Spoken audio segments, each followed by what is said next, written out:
Let's talk to a really good bloke. Yes. I've got a lot of time for this bloke. He's got good values, brought up properly by his mum and dad, and he's pretty intelligent. Yes. I think he's got a bit of an accounting background. He knows a lot about our history. He knows so much about it. You know, we could do a program on TV with this. We could. With Stan. Who? They've got the Opal miners. Let's do the...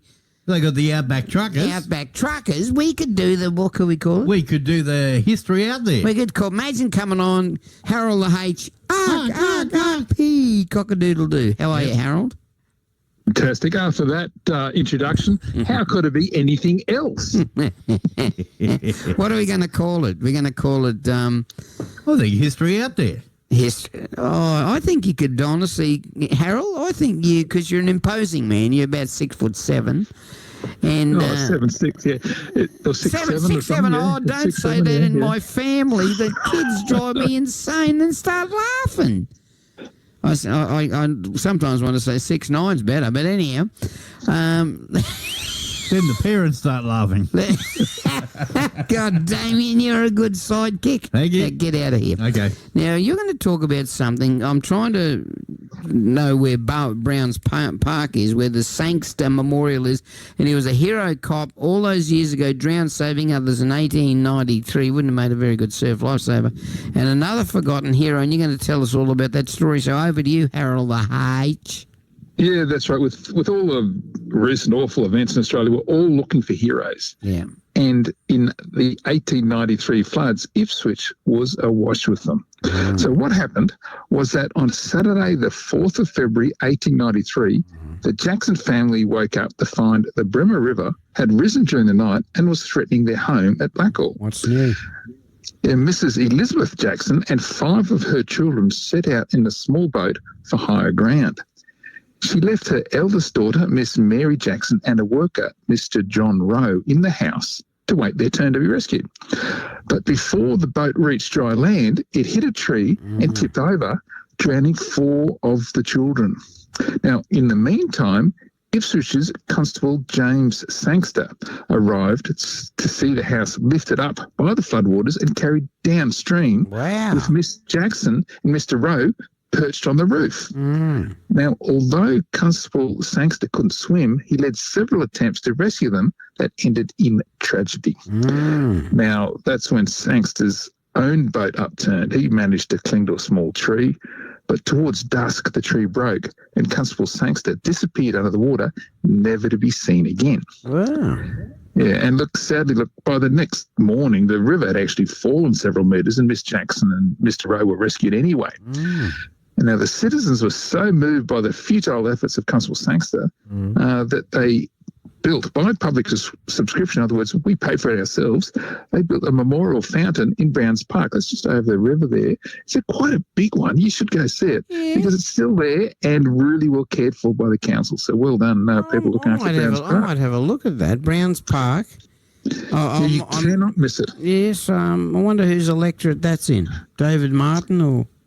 Anyway, look, David Martin might be a hero, but there's another hero, Constable, connected to the story that's, I think, has been forgotten. Well, I know he's been forgotten because his name just never comes up. Who is he?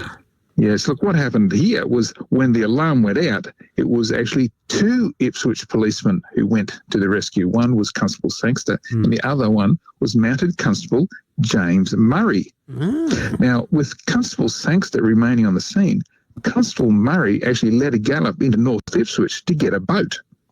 Now, Constable Murray and Constable Sangster then led repeated attempts to rescue Miss Jackson and Mr. Rowe on the house by taking turns passing down the stream in the acquired boat. But when that boat upturned, Constable Sangster was left clinging to a tree and many attempts were made to rescue him, led by Constable Murray. Wow. Now, the tragedy of the Jackson family and Constable Sangster was mourned, and Mounted Constable Murray, he was given a medal. You see, the Royal Humane Society of Australasia awarded him its silver medal for bravery and it was presented by Lord Lamington, the Queensland Governor, Yes. and Major General John Owen, the Commandant of the Queensland Defence Force. So this was really big time. And what's been forgotten, that not only that award to Constable Murray, but also he had an amazing life even before that, that has also seemed to be forgotten. You see, prior to joining the Queensland Mounted Police in 1886, Constable Murray served with the 2nd Life Guards, which was a cavalry regiment in the British Army, part of the household cavalry. Yeah, the Life Guards. He was a member of the Heavy Camel Corps that was formed to rescue General Gordon in the siege of Khartoum. Oh. He served in the Egyptian campaign, including the Battle of Tel El Kebir, which was the decisive engagement of the war. I've heard of it was that. absolutely decisive. Yeah. And for that, Murray was awarded the Khedive Star with the Tokar clasp. Oh. Now, once he arrived in Queensland, for many years, Constable Murray was a member of the Mounted Police Force right here in Ipswich for many years. But he also served at Southport, Yangon, Tambo and Toowoomba. Now, Danny, he passed away in 1921, aged 60, and he was, at that time, one of Queensland's most decorated policemen. You see, in all, he'd been awarded the Egypt Medal, the Khedive Star with Tokar clasp, the Police Jubilee Medal, and the Royal and Humane Society's Silver Medal. Now, this week, I actually found his grave where he's buried with his Ipswich-born wife at the Toowong Cemetery. I cannot believe it. Yeah, and sadly, Danny, his marble headstone and cross, they're broken and lying on the ground, and there's nothing to say what he achieved. Now, James Murray was a genuine Ipswich and Queensland hero with Constable Sangster of Browns Park.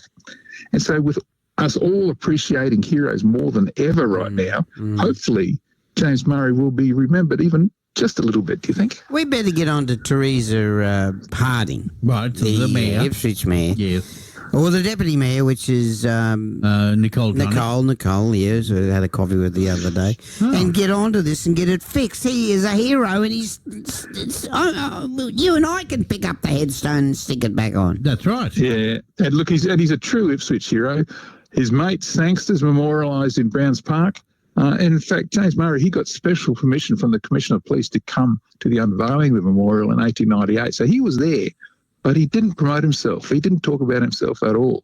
But I think we should be doing that now, at least remembering him along with James Sangster. Well, we've had a look at it online. Yes. It is very well looked after. And, mate, I'm being serious. Like, you bring up some stuff that you've got right. Remember with people who weren't mentioned in dispatches in the World War I and stuff?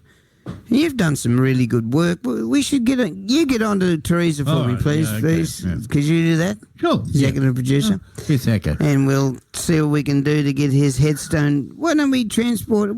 We'll dig it up and bring it. No. I think we leave it where it is. Oh, yeah, fair enough. Yeah. You want to exhume the body and bring him to Ipswich? That's dedication. That's dedication. He's only been there over 100 years. Anyhow, we should do something about it. Now, listen. Yeah. Where do we find this story and all the other stories that you're talking about, the wonderful town of Ipswich? Yeah, you can find history out there on all the social, Facebook, Instagram, YouTube, and they all point to my website, historyouthere.com. And on Stan Sport, we can't have him on Stan Sport. No, we're going to have him on one of those shows after Outback Truckers. Yes. All right? Yeah, and after Outback Truckers, we have got Harold the H. P. Cockadoodle-Doo with... History out there. There you go. And Dr. Dan. And Dr. Dan. Can't forget Dr. Dan. Oh, no, you're always pumping up his tyres up there on the hill. Oh, come on. Look, stop it. All right, it's now 8:22, and thanks for talking to us. We'll talk to you next week here on West Bremer.